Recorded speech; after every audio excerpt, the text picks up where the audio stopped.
This man is coming to conquer the multiverse. So I just watched Ant-Man the Wasp Quantumania, and I gotta say, it's a fun, solid movie. I'm seeing a lot of negative reviews. In fact, right now at Rotten Tomatoes, it's not looking very good, but I had fun with it. This is a type of movie where you just kind of have fun. You let it roll. I will say this, though, for all those people who are complaining that Phase 4 wasn't really laying out what the plan is, this movie is the opposite. Like, if you were complaining about that, because I've heard some of those complaints, this movie answers a lot of your questions. Not all your questions, but a lot of your questions, and I think those people are going to be satisfied. But I'll say this right now. If you're somebody who either didn't like the Ant-Man movies, didn't or hasn't seen the Ant-Man movies actually, and isn't really a fan of the MCU, this is not your movie. This is the type of movie that I would say your MCU fans are going to love. Like, right? You know, me, you, all us that are MCU fans, you're going to like this movie a lot. If you like the Ant-Man movies, you're also going to like it. One of my issues with this movie is you really rely on other things, which is one of my fears of the MCU. The MCU up until this point, and except maybe like, I don't know, Doctor Strange Multiverse Madness, up until this point, you could go into every movie empty and still have a great time, still enjoy the movies for what they are. This movie is kind of the opposite. Now, I'm not saying I'm not a good example. I'm an MCU fan, but this movie doesn't. I think it's fun for even the people who don't like the MCU, but it's kind of like you're not going to get some things. I think the things that you're going to need to watch are the Loki series. That's the main important thing. That you got to go. Right now, if you haven't seen Ant-Man and the Wasp Quantumania and you haven't seen Loki either, you got to go watch Loki. Go right now. Stop what you're doing. Put down the phone. Put down the TV. Put down the computer. Go watch Loki. You're also maybe going to need to watch Doctor Strange Multiverse of Madness. It's not necessary, but it would really help. And also, you're going to need to have seen at least one or the other Ant-Man movies, because this movie does rely on you already knowing the characters and already liking the characters. Now, let's get into that. And I'll get my negatives later. Number one, this man right here, Kang the Conqueror. Fucking badass. Sorry, excuse my French, but Kang the Conqueror, played by Jonathan Majors. First of all, if you didn't like him in the Loki series, he is completely different in this. Like, so different that it almost shocks you how great of an actor Jonathan Majors is. Jonathan Majors, you know, I'm excited for Creed 3, but like, man, Jonathan Majors, that guy. Oof, if this is the new threat of the Phase 5, 6, and the multiversal saga, as we call it now, Kang is that guy. He is a conqueror. If you're a comic book fan like me, who's always grown up loving Kang in the comics, he is done justice because he's a badass, ruthless killing machine. He's a genocidal maniac. And I even wonder if this guy could fight Thanos. I think he could. I think he could probably go toe-to-toe and kill Thanos, especially, not going to go into it, but if you've seen some of the commercials, he has these power beams. But Kang is fucking brutal. And Jonathan Majors, ooh, man, Kevin Feige, I don't know who else. Like, you know, I know everyone's going to, I mean, no one's really complained about this, but I know it's a race swap for Kang. But man, I don't care about race, bro. Just, this is a perfect Kang right here, right? You know, I'm going to say this right now. I think most of the people aren't complaining about Kang being race swap because a lot of them aren't really comic book fans. And, you know, you usually see Kang with the blue light, the purple helmet, so there is that. But Kang was badass, and Jonathan Majors was so perfect. So, chef's kiss, man. I don't even want to go too much into him because I feel like I'm just going to accidentally spoil something, which, again, this is not a spoiler review, but badass. Badass, and I cannot wait for Avengers Kang Dynasty. But now let's talk about the main core cast. Scott Lang, played by Paul Rudd. He was great. He was fantastic. He was good. Not a lot of character development. Actually, I'll say this right now. There is no character development in this movie whatsoever. Not at all. None at all. If you're expecting a movie where a character grows, like Winter Soldier or Civil War or one of those kinds of movies, you're not going to get that. That is my biggest complaint, but I'll get into that a little later. But Scott was a good character. Cassie Lang, new. At least this actress who's playing her, new. Thought she was good. Great. One of my issues with the movie is you don't really, again, not enough maybe I gotta stop repeating myself about that, but Cassie in this movie, her arc near the beginning feels very rushed because they know you don't really know this character, at least this iteration. So they kind of go quickly with their character, but she's likable. She's fun. She's kind of like in that position with Echo, where, well, I didn't like Echo as a character, but like Cassie's in that same position where I'd say she's a likable character for now. But if Kevin was to announce, Ironheart's the perfect example. I liked Ironheart. I forgot what her name is. I like her in Wakanda Forever. But if Kevin Feige was to announce a Cassie Lang show similar to how he did with Ironheart, my same opinion would stand. It'd be like, oh, okay. I mean, she's not that interesting. Neither of them really are interesting. And that's where Cassie is to me. No disrespect to the actress. She was great. She did good with what she got. But Cassie's not that interesting. She's good in the movie, but she's not like this cool, unique character that I'm going to buy merchandise for and everything like that. You know, she's kind of like all the side characters in She-Hulk, right? But Michael Douglas and Michelle Pfeiffer, both as Hank Pym and Janet Van Dyne. Hank Pym didn't really do much in this movie. There are cool things he does. There's like one really cool thing that really happens in the movie, which I can't say because it's a spoiler. But for the most part, not really. He's not really that important to the film. Not that he's not interesting, right? Just that he's just kind of there. Similar to how M'Baku was in the final battle of Infinity War and Endgame. You know, he's there. That's about it, right? But Janet Van Dyne. Now, when they had casted Michelle Pfeiffer, you know, she's very great. She's very talented. I always questioned, why was she even casted? I mean, she's barely an Ant-Man the Wasp. And outside of that, she's not in anything, right? It was her introduction. And so I always wondered, why is Michelle Pfeiffer being given such a, you know, why is she given this role if she's so talented and great? Well, this movie really explains it. This movie, there's no character development, but she's the closest to it. But it is interesting because we find out what she was doing in the quantum realm, everything. But she's very interesting in the movie. She did great with her role. Same thing with Michael Douglas, you know, both very talented actors and actresses. There's some funny moments with them, and it's funny. But Janet Van Dyne, beside like Hope and Hank, don't really do much in this movie. But Janet does do a lot, and I liked her character. Hope, of course, the Wasp. You know, for a movie called Ant-Man and the Wasp, she's not really in it that much. Now, she does have cool moments, same thing like Michael Douglas, you know, as Hank Pym. But Hope doesn't really... She's not... You could really honestly have written this movie without her. She's not a core... With Cassie and Scott, Cassie was a motivation and a motivating factor to Scott. But, you know, Hope, she's kind of just there. She's just kind of there to remind you that, hey, Ant-Man's not alone. Ant-Man has a love interest. And also to kind of be like, hey, guys, we're not sexist. We have the one. I'm just kidding, by the way. But no, she's really just kind of there. You know, same thing with Hank Pym. And really just doesn't, again, you could have written her off and no one would have cared. She's not that essential to the movie. But yeah, that... You know, I'll get into that later on. This movie doesn't really have any character development or any character major arcs in general. But you know what? Let me not get into the criticism later. It's a fun, solid movie. It's great. The CGI, I'm not somebody who ever talks about CGI. That's something I've always done. I've never really liked talking about CGI because I don't care. I know at the end of the day, this is not real. Most of it looks very impressive in general. So I always just appreciate it.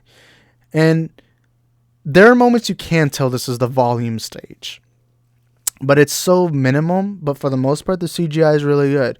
The quantum realm is so interesting and so entertaining that you kind of just look around. I'm not saying it looks visually beautiful. I'm just saying it looks so funny and crazy that you're just kind of having fun looking at what these things look like. You know, there's a broccoli monster. There's a slither gobbly thing.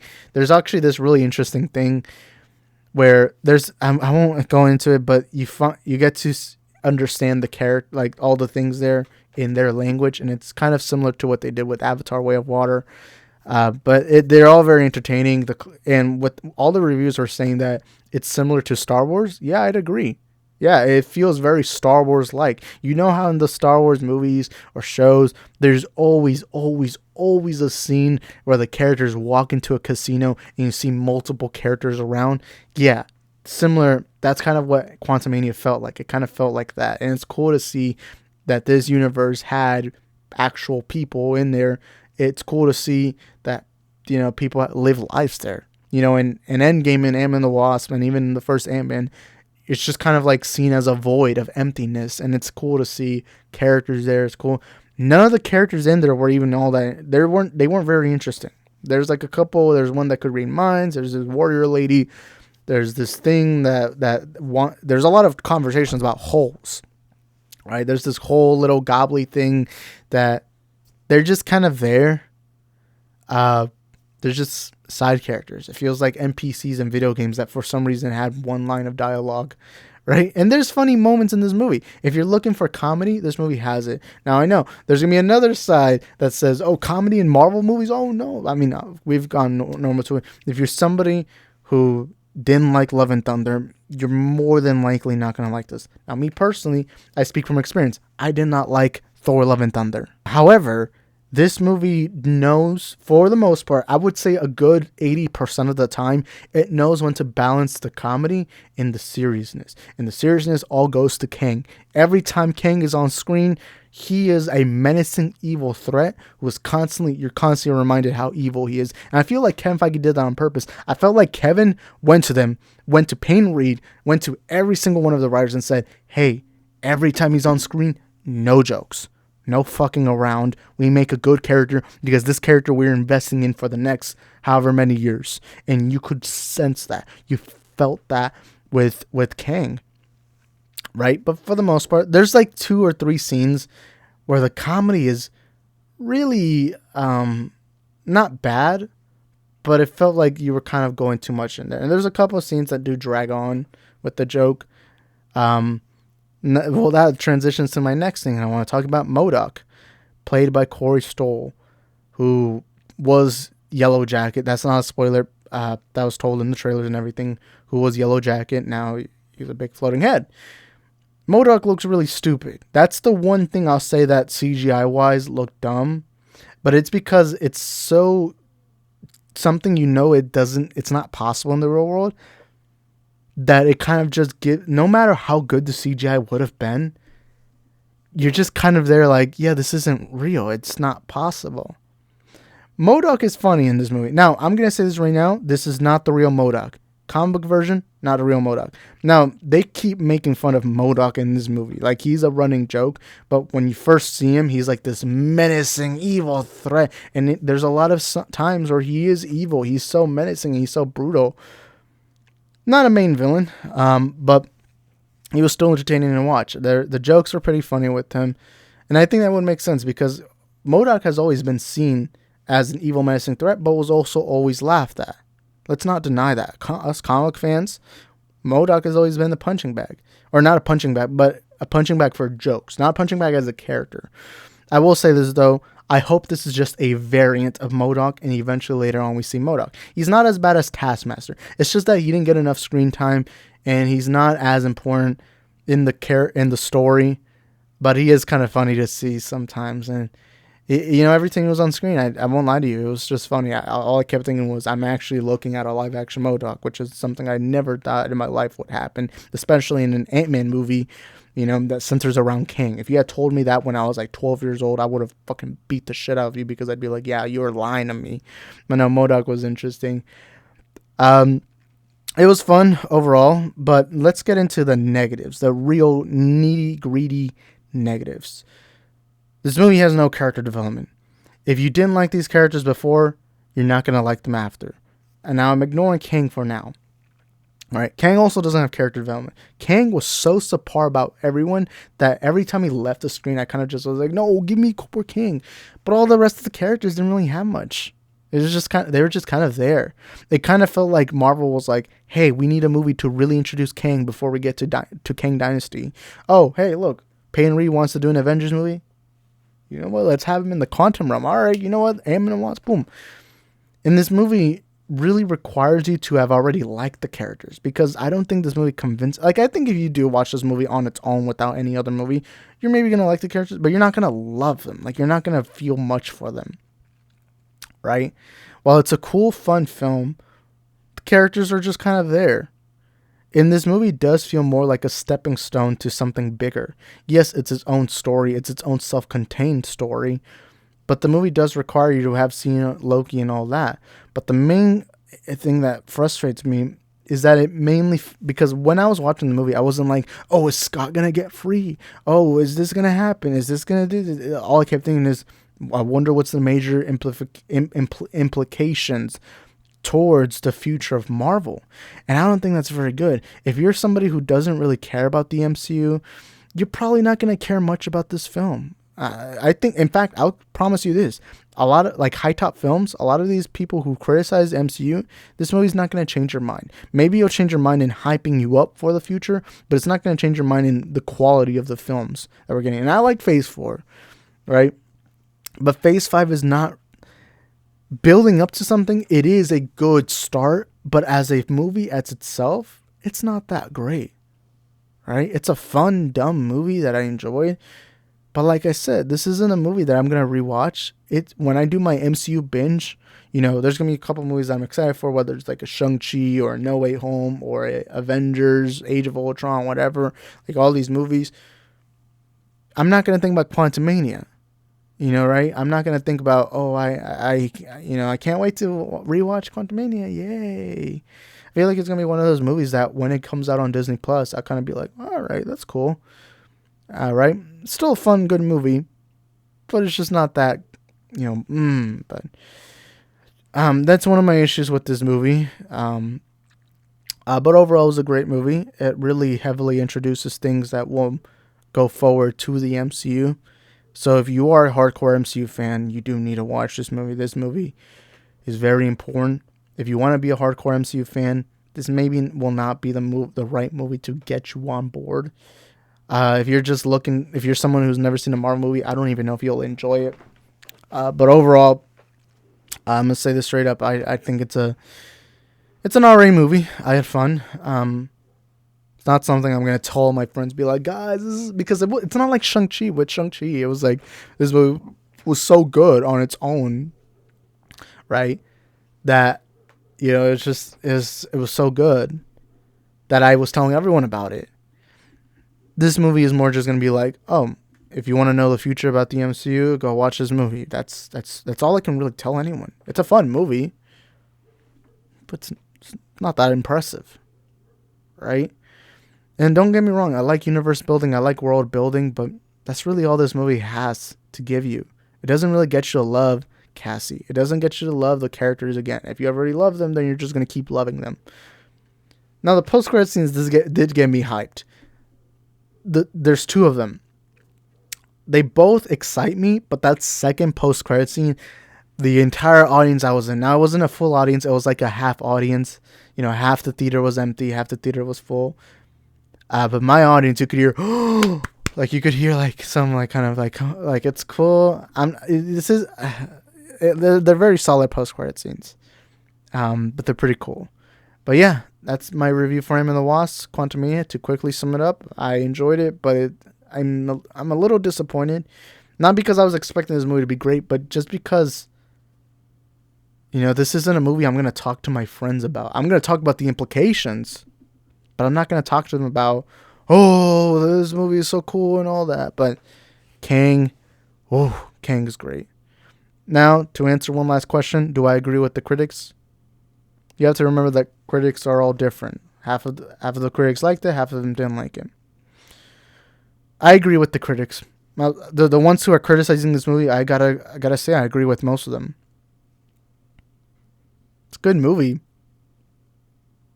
but this movie really relies on you being an MCU fan. I know and I'm going to clarify this one last time. I know it sounds like I'm being negative, that I hated this movie. No, I like this movie. I liked it a lot more than Thor Love and Thunder. Not as good as Wakanda Forever. You guys know I like that movie too. It's not as good as Multiverse of Madness, but I left this movie thinking, oh, Kang is so cool. He's so badass. but I didn't leave thinking this is a good movie. I just kind of left being like, it's an alright movie. Well, I mean, it is a good movie to me, but it's just that, right? It's not even like Black Adam. With Black Adam, I had a lot more fun with that. And it was a fun, entertaining. It's entertaining. That's the number one thing. A movie has to be entertaining. But it's entertaining to an extent. It's not a bad movie. It's just that movie that it didn't feel. It just felt like a corporate film, a studio film, a film just kind of thrown at us as a prelude, right? It didn't feel like the main. It felt like an appetizer, not the main entree. Not the main meal. That's what this movie felt like. But in a thumbs down world, I still give it a thumbs up. I recommend it. I think it's enjoyable. So yeah, it's like weird because I know a lot of people are gonna take this like Isaac hated him in the Wasp Quantumania. No, I didn't. I just hated essentially how they went about it. Right? I don't know if that makes sense. I'm gonna do a full spoiler discussion on Monday, somewhere around 5 p.m. Central Standard Time. So if you want to talk to me about it on spoilers, Monday it is. So make sure to subscribe, turn on the notification bell, smash the link button, do whatever it is you got to do. Thank you guys for watching this review. I know it's a pretty long review. It's just kind of hard to explain everything I'm feeling. Like, I'm still processing my thought. Maybe I'm going to do a second review. Maybe I'll rewatch this movie. I don't know. But yeah, those are my thoughts. Thank you guys for watching. I'll see y'all in the next time. It's conquering time. Where do you go to? Where do you go? Where do you go to? I wanna know. How do you do it? That thing you do. Follow you blindly. I'll be your fool. Cinderella. Yeah. I think I'll find your glass slipper, baby.